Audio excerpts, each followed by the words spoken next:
I'd like to welcome back to the American College of Surgeons Bulletin Brief from the front line, Surgeons' Voices, our new Director of Membership Services, Dr. Michael Sutherland.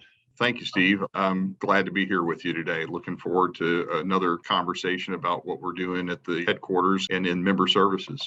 Thanks. I think for the purpose of today's conversation, we'll focus on the upcoming Leadership Summit, which is, of course, the front part of the Leadership and Advocacy Summit. Perhaps you could tell us a little bit about the overarching goals of the Leadership Summit. Well, every year for the last 10 years or so, we've been producing this conference through the Division of Member Services for leaders within the college and those that are aspiring to leadership roles. We invite the regents, the officers, the Board of Governors in its entirety, as well as chapter leaders throughout the country, with the goal of focusing on topics that are relevant today to people in leadership positions. And that's our goal at the meeting, is really to bring together an opportunity for people to speak about relevant factors to their leadership roles. And this year, one of the topics that we're going to focus on is resiliency, and leaders having the time to focus on what's causing them stress and burnout type of issues. So we focus a lot on the people that work for us, but this is an opportunity to discuss what goes on at the leadership level and how do we recognize when we're being overextended or burned out. That's great. Very important topic indeed. And just like as physicians, we sometimes focus more on our patients than ourselves, or their health than our health. Same seems to be true potentially for mental health. So that's a great topic. You mentioned regents and governors and chapter leaders.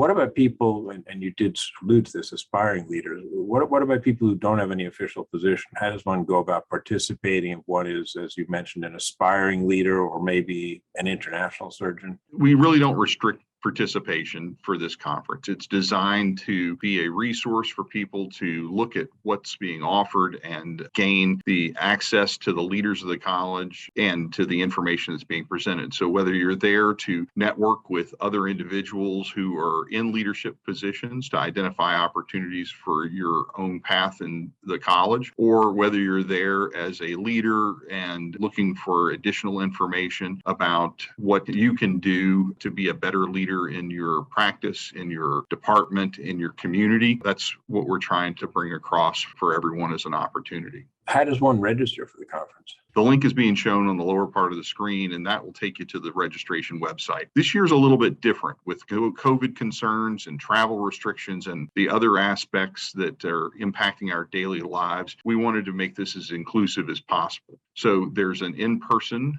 version where you can register to attend the Leadership Conference and the Advocacy Summit in person, or you can register to attend one or both of those virtually if you're not able to travel to Washington, D.C. The materials can be live streamed so that you can watch it as it's developing. And while we're going to be taking great efforts to provide social distancing and a safe environment for people who attend in DC, we understand that some people just aren't ready for that, or their institutions are placing restrictions that limit them from traveling. And we wanted to give the opportunity for everyone to participate. So you can either register for in-person for one or both, or remote for one or both through the same link, and registration is still available. We are limiting registration for the in-person sessions based on the capacity of the venue, and those are filling up quickly. So if you do want to attend, I would strongly recommend that you go to the website today and register so that you can ensure that you have a spot for an in-person participation. The online simulcast version of the conference is not going to have a limit to the registration.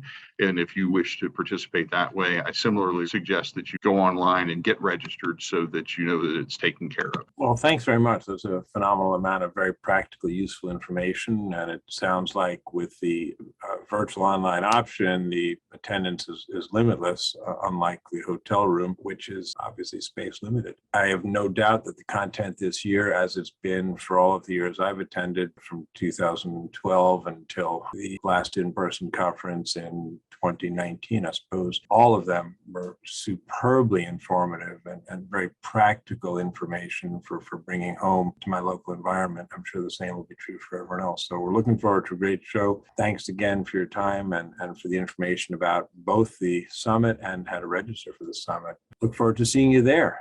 Look forward to seeing you there and look forward to everybody out there taking the opportunity to register. It's been nice visiting with you again, and we'll talk soon. Absolutely.